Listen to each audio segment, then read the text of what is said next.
Conversations with God, Book 2, Preface. Always, I want to place at the top of my list of acknowledgments that it is all things and it is the source of all things, including this book. Some of you choose to call that God, I, as do I.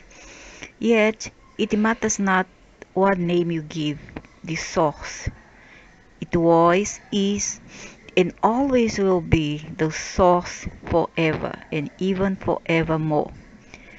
Second, I want to acknowledge that I had wonderful parents through whom God's sourcing of life itself and so many of my life's most important remembrance flowed. Taken together, my mom and dad were a terrific team.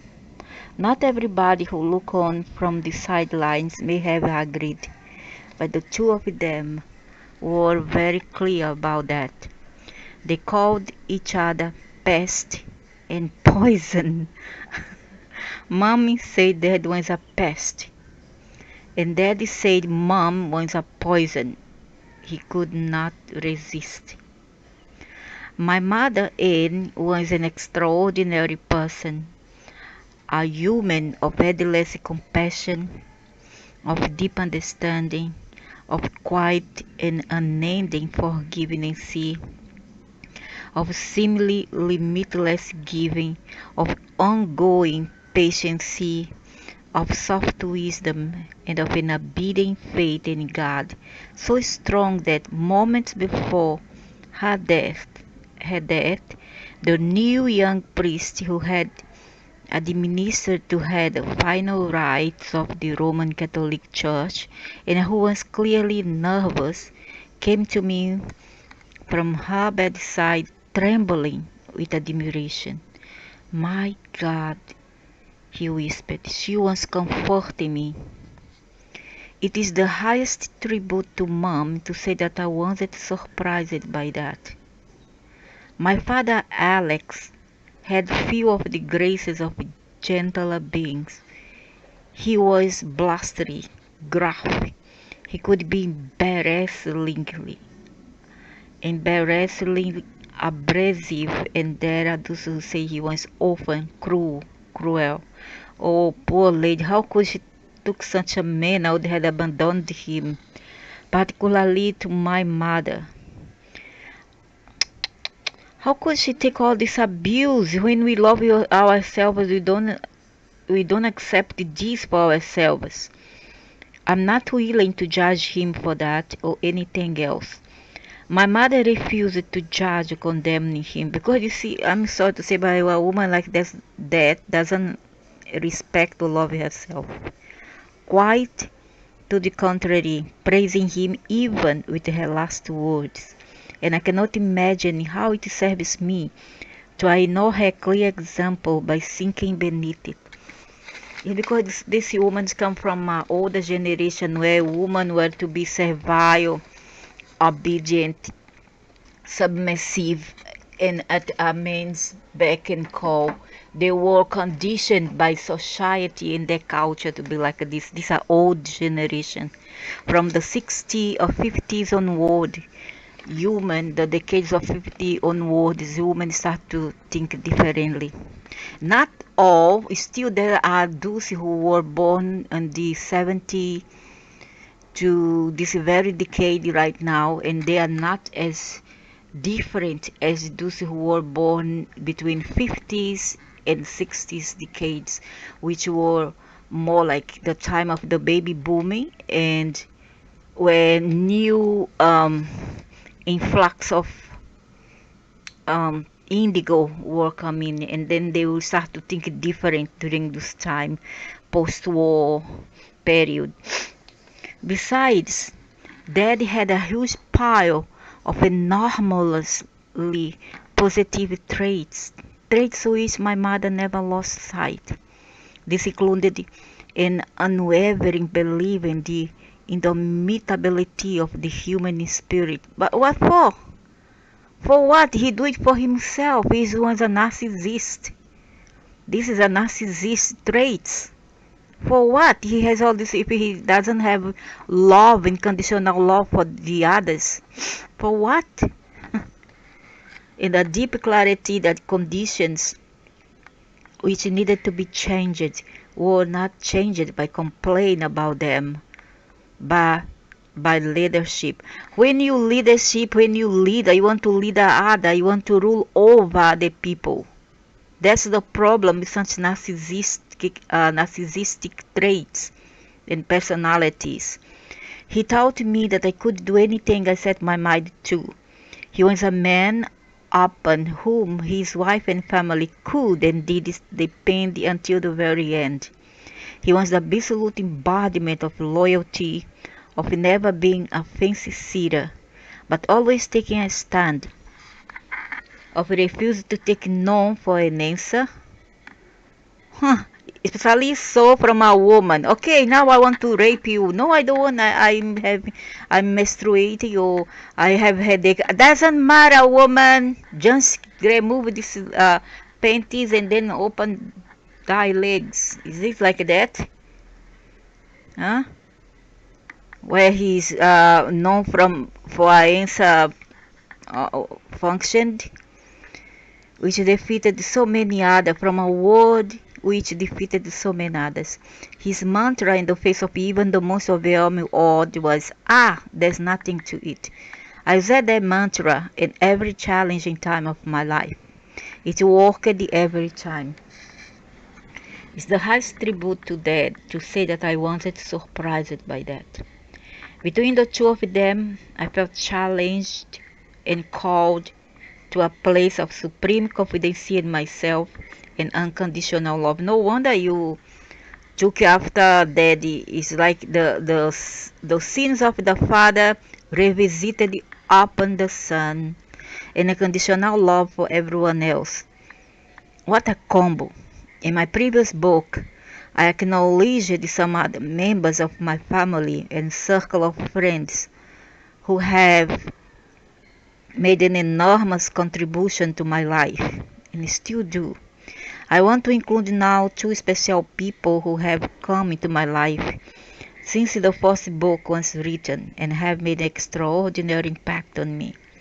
Dr. Liu and Mrs. Lida Bush, who have demonstrated to me in their daily lives that in moments of selfless caring for family and loved ones, of concern for friends, of kindness to those in need, of hospitality to all, and of abiding faith and love in and for each other, will be found life's richest rewards. I am instructed by them and deeply inspired.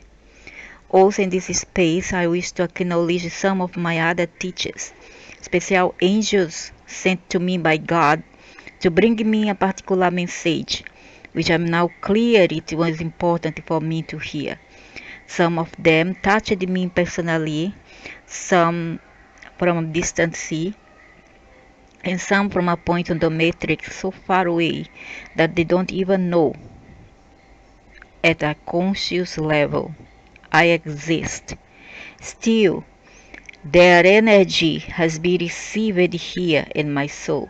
This includes other philosophers, leaders, opinion makers, writers, and contravelers on the path whose contribution through the years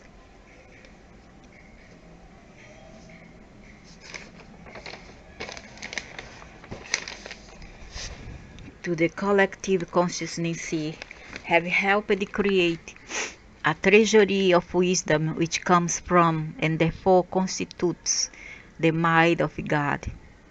It's from this source that I know the CWG, or Conversation with God material, or Conversation with an Alien, supposed to be CWA.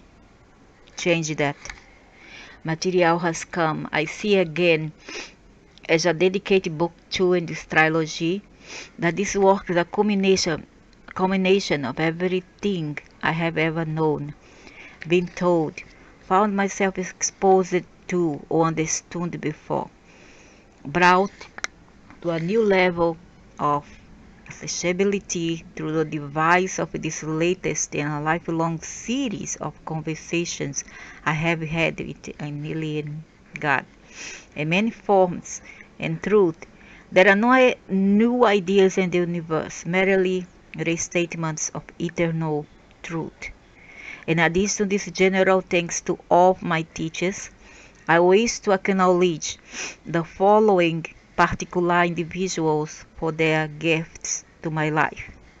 Dolly Parton, Terry Cole, White, Dr. Robert Muller, Ken Kais Jr. Okay. So Robert Rimo has done exactly the same. Oprah Winfrey, Jimmy Carter, Shirley MacLaine, Steve Spielberg. What? Oprah Winfrey deve discuss self-consciousness to constructing numbers of the market opportunities.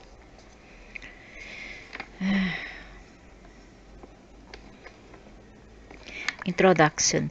This is an extraordinary document.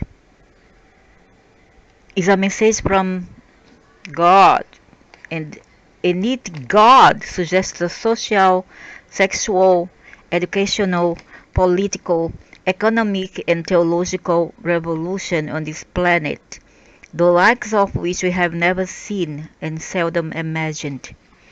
It can be also alien, or it could be Agarthan people in the fourth dimension from Agartha, who were from Atlantis time.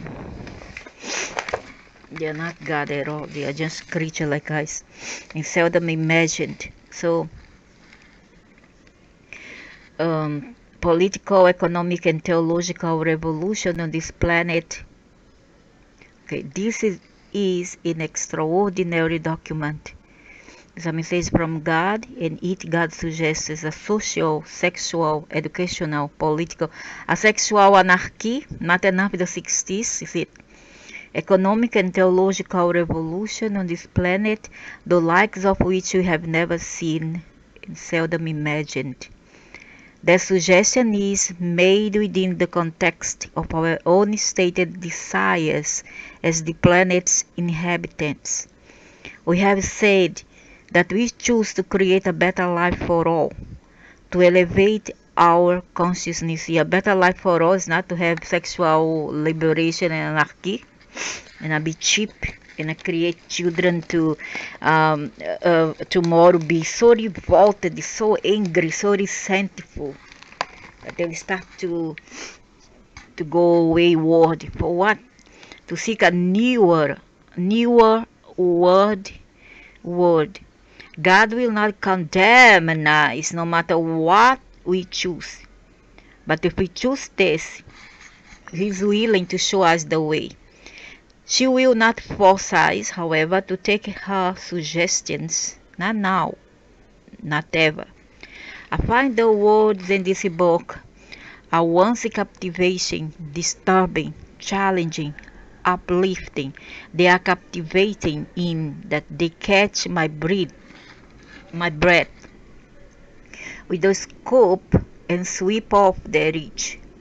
They are disturbing in that they show me to myself and the human race to me in a way which is very unsettling.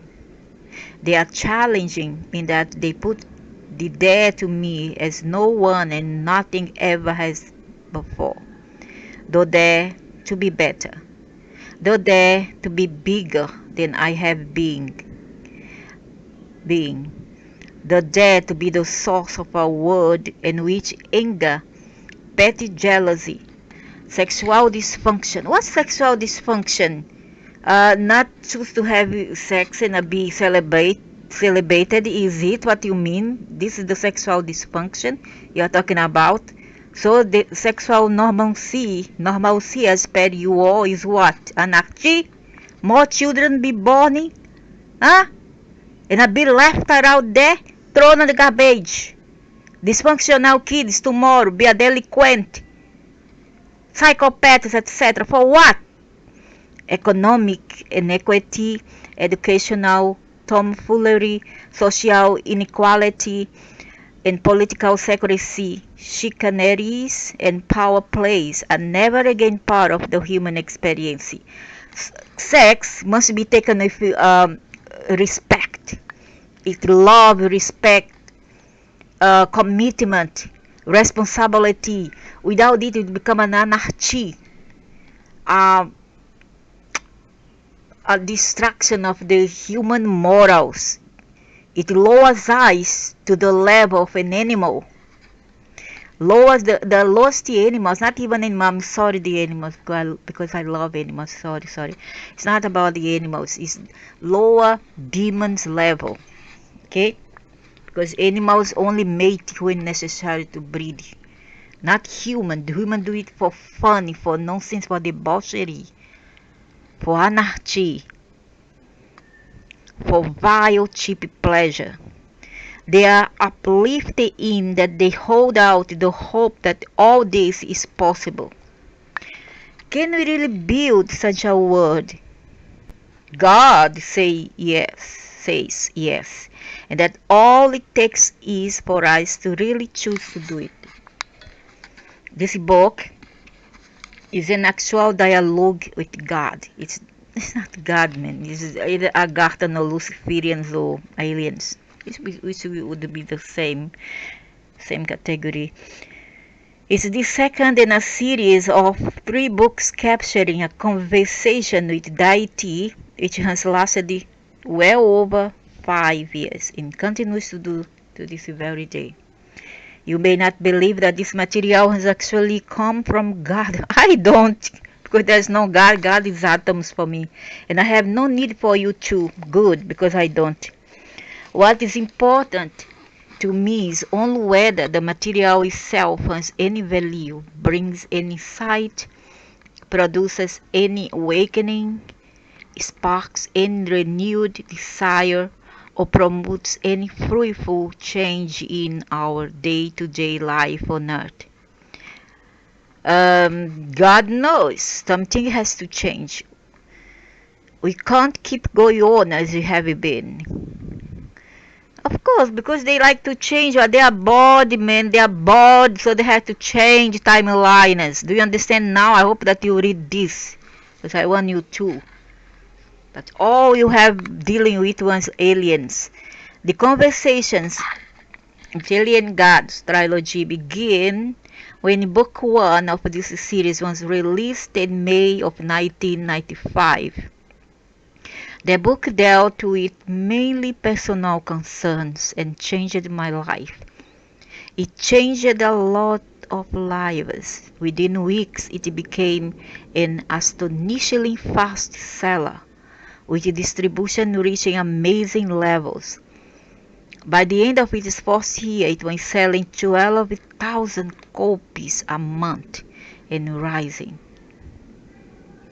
Of course, the author of the book was hardly unknown, and that's what has made the document so intriguing and so powerful.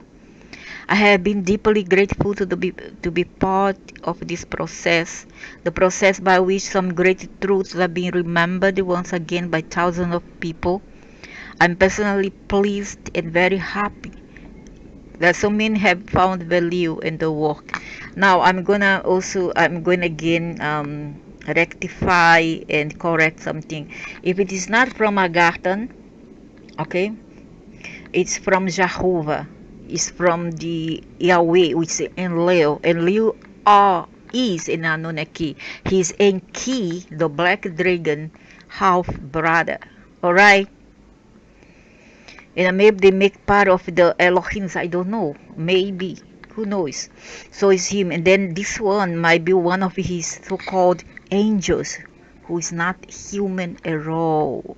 But you have imagined it in your own imagery, in your own theo culture, that they they must be, and must look like the human race, and it does not. It does not. I want you to know that at first I was downright scared.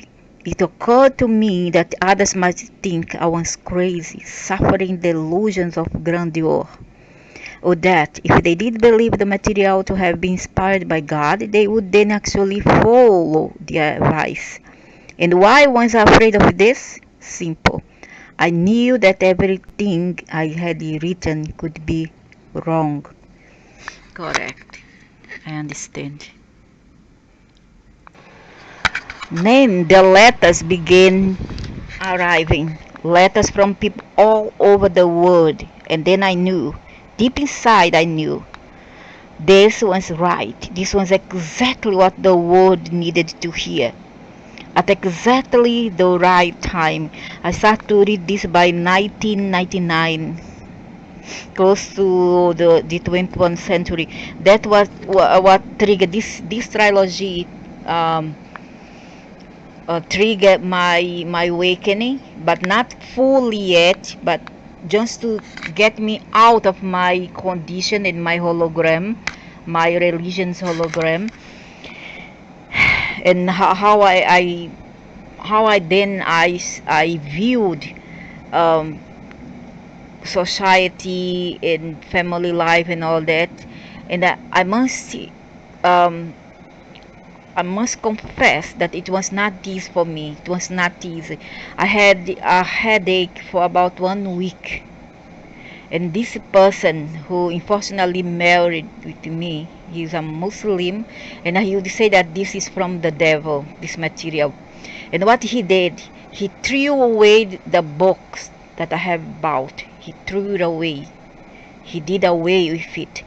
And then I bring another one, and he knew that I was determined to find the truth, that he did not want me to. Understand? Because if you don't own, you want to resent. If you resent, it's because there's something wrong with you, your belief system. Okay?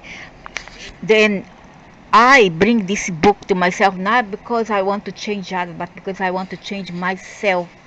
Not somebody else, not convert anybody else, but myself. But it's a shame that an idiot man think that he can and could try to change other person and mold them into his own shape, which is not normal, and I prove him otherwise. And because of this, there was a lot of problem, but a problem that helped me a lot to confirm what I already knew about life, but I was somewhat conditioned to think otherwise. Also because back then I was still young, and my not late, I was 30-year-old that one. I still very young that time, and I didn't knew best. I think that there was not even time for me to have a breakthrough, but I had somehow, even back in the 80s, I was trying to look for the truth. So I tried to meddle with the religions, but it still did not answer all the questions I wanted about life until this material came through. But I know it's from aliens. It can be from the Anunnakis, doesn't matter. Still,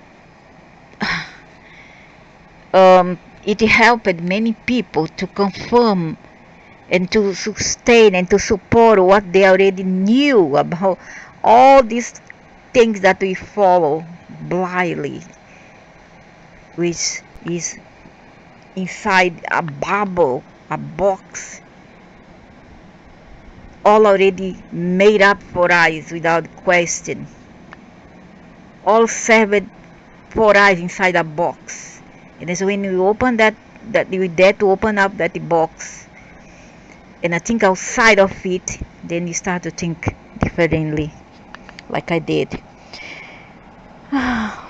So, or that if they did believe the material to have been inspired by God, they would then actually follow the advice.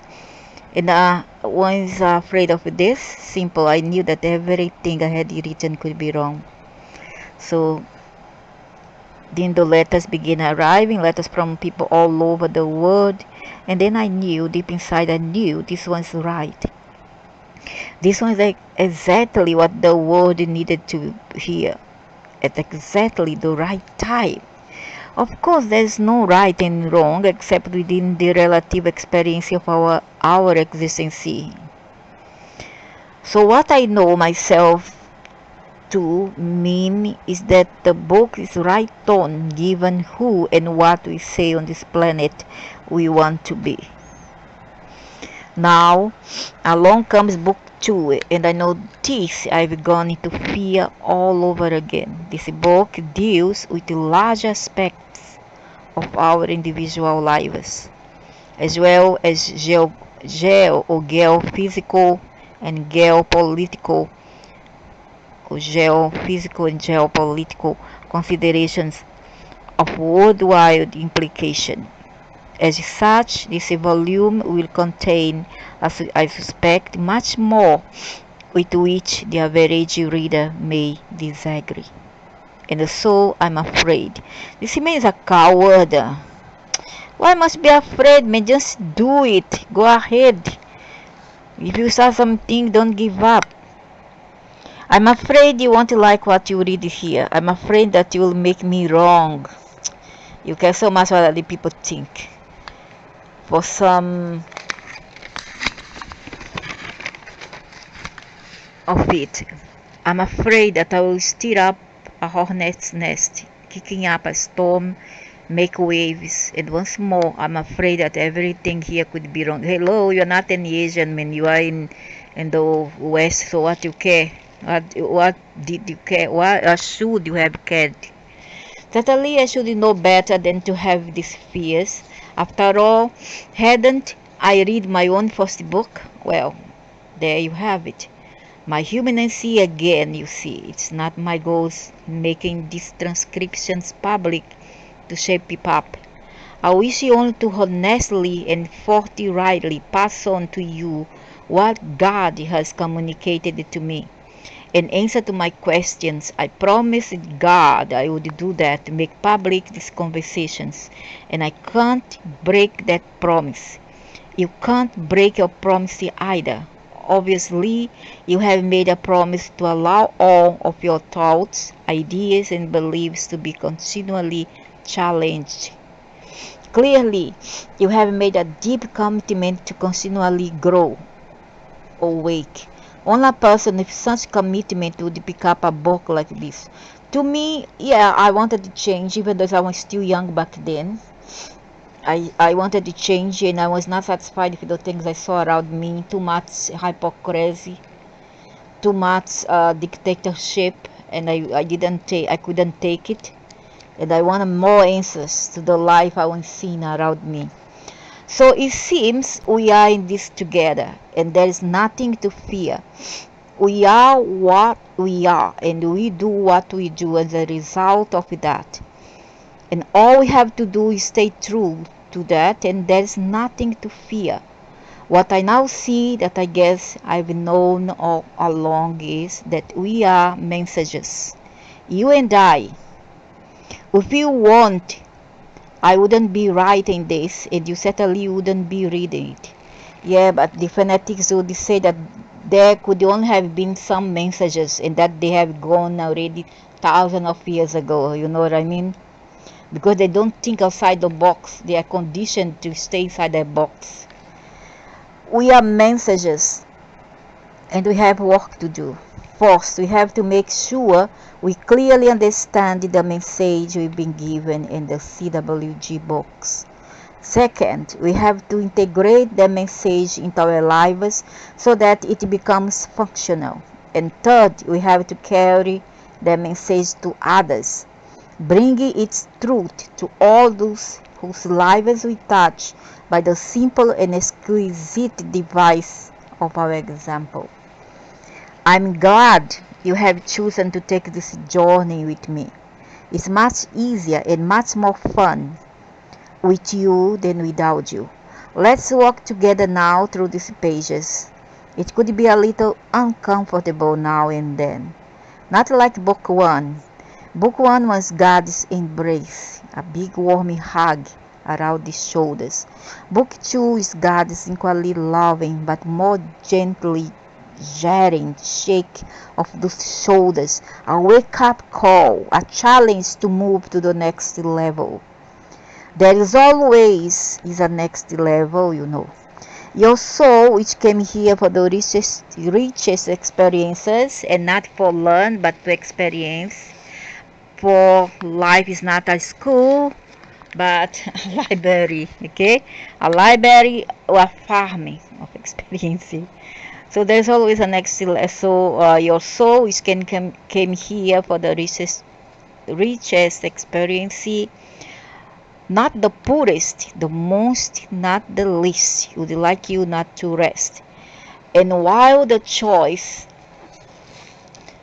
is always yours, your soul would have it that you never become complacent or self-satisfied, and certainly never sink into apathy.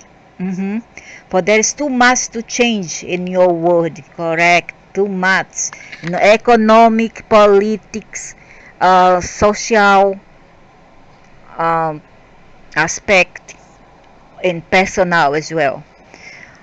Too much left of yourself for you to create. Always there's a new mountain to climb, a new frontier to explore, a new fear to conquer. Always there's a grander place, a larger concept, a greater vision. So this book may be a bit more uncomfortable than book one. Stay with the discomfort if and when you feel it. Hold onto the boat, it begins to rock. Then live within a new paradigm. Better yet, through the wonder and the example of your own life lived. Help to create one. Neil Donald Walsh, Ashland, Oregon, March 1997. So let's continue. Let's begin. Chapter 1, Conversation with God, Book 2. Thank you for coming. Thank you for being here. You are here by appointment, true, but still you could have failed to show up. You could have decided not to. You choose instead to be here at the appointed hour, at the appointed place, for this book to come into your hands. So thank you. Now, if you have done all this subconsciously without even knowing what you are doing or why, some of this may be a mystery to you, and a little explained may be in order. Let's start by causing you to notice that this book has arrived in your life at the right and perfect time. You may not know that now, but when you finish with the experience that is in store for you, you will know it absolutely. Everything happens in perfect order, and the arrival of this book in your life is no exception.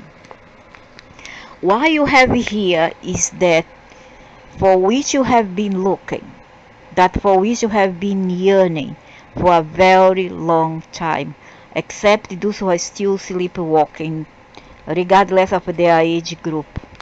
What you have here is your latest, and for some of you, perhaps your first, very real contact with God.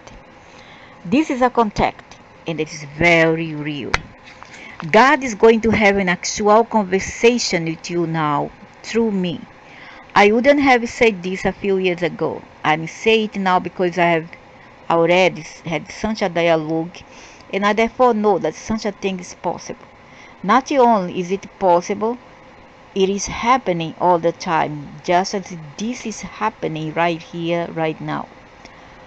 What is important for you to understand is that you in part have caused this to happen, just as you have caused this book to be in your hands at this moment.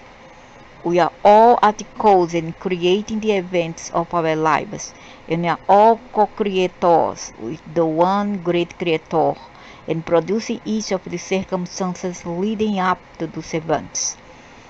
My first experience of talking to God on your behalf occurred in 1992-93. I had written an angry letter to God asking why my life had become such a monument to struggle and failure in everything from my romantic relationships to my life work to my interactions with my children to my health and everything. I was experiencing nothing but struggle and failure. My letter to God demanded to know why and what it took to make life work. To my astonishment, the letter was answered. How it was answered and what those answers were became a book published in May 1995 under the title Conversations with God, Book 1. Perhaps you have heard of it or maybe have even read it. If so, you do not need any further preamble to this book. If you are not familiar with the first book, I hope you soon will be, because Book 1 outlines in much greater detail how all of this began and answers many questions about our personal lives, questions about money, love, sex, God, health and sickness, eating, relationships, right to work, and many other aspects of our day-to-day experience which are not addressed here. If there is one gift I would ask God to give to the world at this time, it would be the information in Book 1. Through the form, even before you ask, I will have answered. God has already done so. So I hope that after reading this book, or maybe even before you finish it, you will choose to read the first. It's all a matter of choice. Johnson's pure choice brought you to these words right now. Johnson's pure choice has created every experience you ever heard, a concept that explained in the first book. These first paragraphs of Book 2 were written in March 1996 to provide a brief introduction to the information which follows. As in Book 1, the process by which this information arrived was exquisitely simple. In May 1996, I still was pregnant with my last child. So that's why I didn't get, and I'm still very young. I was 29, so I was not ready for this material because my life was too busy to concentrate in this type of work. On a blank sheet of paper, I would merely write a question, any question, usually the first question that came to my head. And no sooner was the question written that the answer would form in my head, as if someone were whispering in my ear. I was taking dictation, with the exception of these few opening lines. All the material in this book was placed on paper between spring 1993 and a little over 1 year later. I'd like to present it to you now, just as it came from me and was given to me.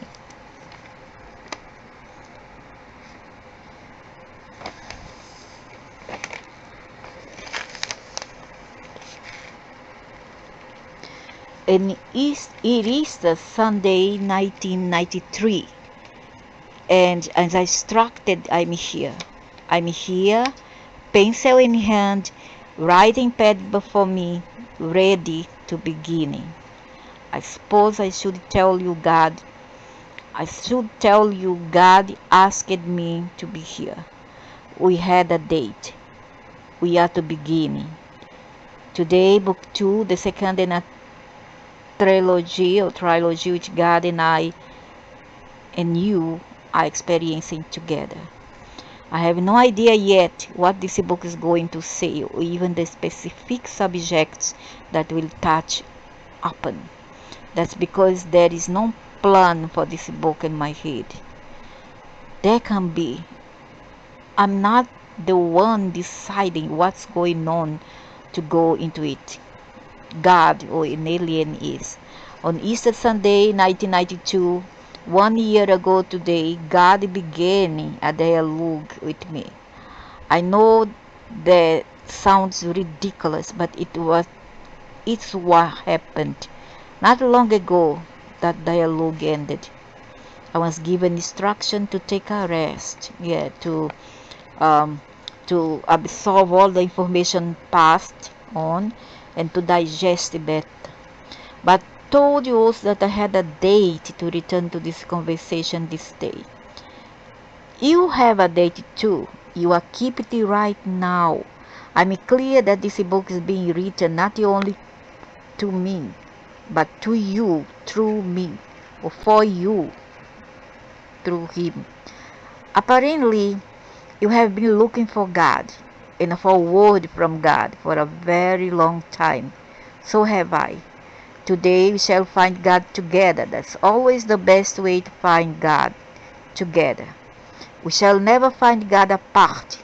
The two ways. We shall never find God so long as we are apart. For the first step in finding that we are not apart from God is finding that we are not apart from each other. And until we know and we realize that all of us are one, we cannot know and realize that we and God are one. We are the branches and the leaves of the same tree. God's not apart from us ever, and we only think we are apart from God. It's a common error. We also think we are apart from each other. And so the fastest way to find God, I've discovered, is to find each other, to stop hiding out from each other, and of course to stop hiding out from ourselves. The fastest way to stop hiding out is to tell the truth to everyone all the time. Start telling the truth now and never stop. Begin by telling the truth to yourself about yourself. Then tell the truth to yourself out another. Because this book is quite old, so kind of erased. Some word has been deleted. Yourself about another. Then tell the truth about yourself to another. Then tell the truth about another to the other. Finally, the truth to everyone about everything. There are the 5 levels of truth telling. This is the ever told to freedom. I have passed to freedom. The truth shall set you free. I is about truth, not my truth, God's truth. Our initial dialogue, God's and mine, was concluded just a month. I assume this one will go just like the post. The said I had questioned God's answers. I guess I will stop and ask God right now. God, is this how it's going to go?